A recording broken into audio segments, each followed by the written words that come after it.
Hey, what's going on everyone? I'm SilentCore, and today I'm pretty excited to be bringing you guys some exclusive gameplay for Borderlands The Pre-Sequel. I was actually lucky enough to be invited down to a capture event here in Sydney, Australia, to play and capture this game. So I got to play the game for quite a few hours and got quite a few hours of footage. So I'm going to be arranging what I captured into a few different videos on my channel. This one's going to be featured around Claptrap, and I guess also my first impressions for the game, since this is the first video I've put up of Borderlands gameplay on my channel.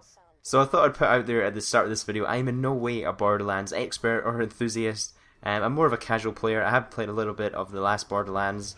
So I guess first of all, if you have never heard of a Borderlands game or never played one before, I guess I'll give it a brief sort of introduction. This is, as you can probably tell, it's a first-person shooter. However, it does have some very interesting MMO and RPG elements with it, with quest systems, character skills, and of course the loot dropping, which, you know, the loot dropping is essentially the big part of Borderlands. You know, that essentially is Borderlands. It's just the loot dropping. You know, you're always finding new weapons and comparing their skills or their stats and traits with what you've currently got, checking their damage, and also checking their little additions, you know, their little elemental damages.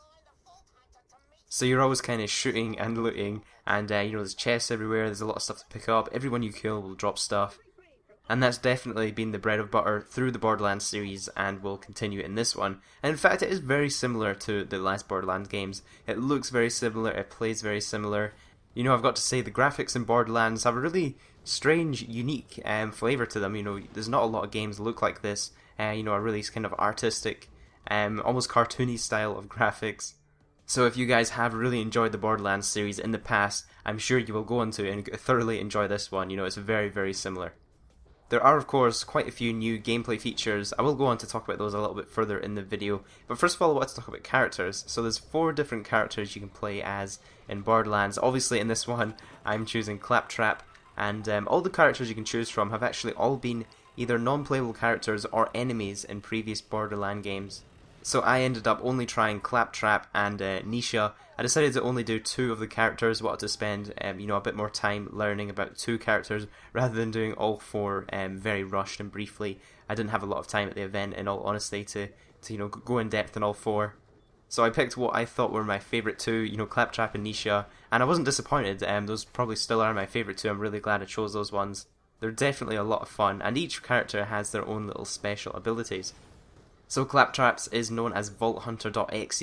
You might see this pop up quite a few times during this gameplay when I'm using the special ability. And it does actually have a cooldown, which you'll see at the bottom left hand side of the screen is a little cooldown for using this ability.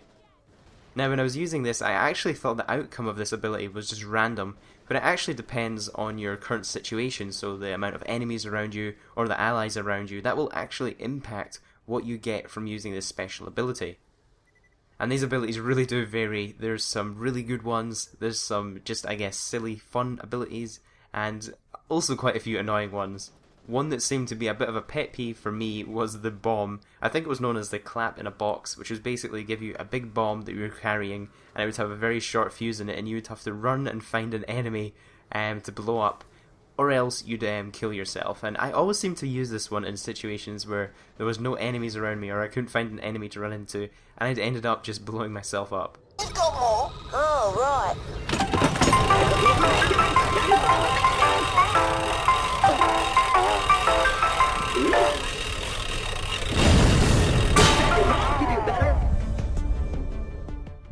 So Borderlands The Pre-Sequel is actually the 3rd installment in the Borderlands series.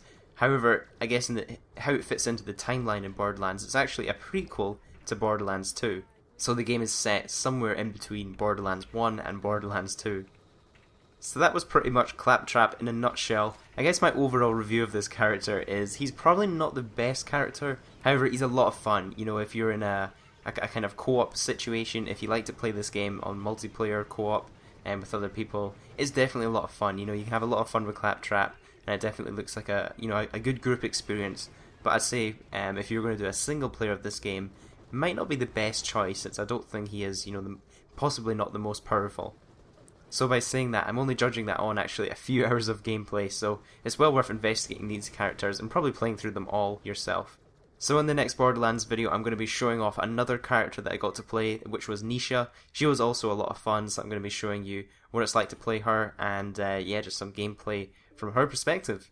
I should hopefully have that one up tomorrow. I was a bit of an idiot when I went to this capture session, and I took along a 7GB USB when we were going to be recording PC gameplay for quite a few hours. So I think I ended up with about 30GB of gameplay footage. So I was only able to take away a couple of clips from Claptrap on my USB, and very kindly 2K Australia have been chasing after the gameplay that I recorded and are trying to bring it back to me. So hopefully I'm going to get that, fingers crossed, tomorrow, and I'll be able to edit it into a video and have that uploaded.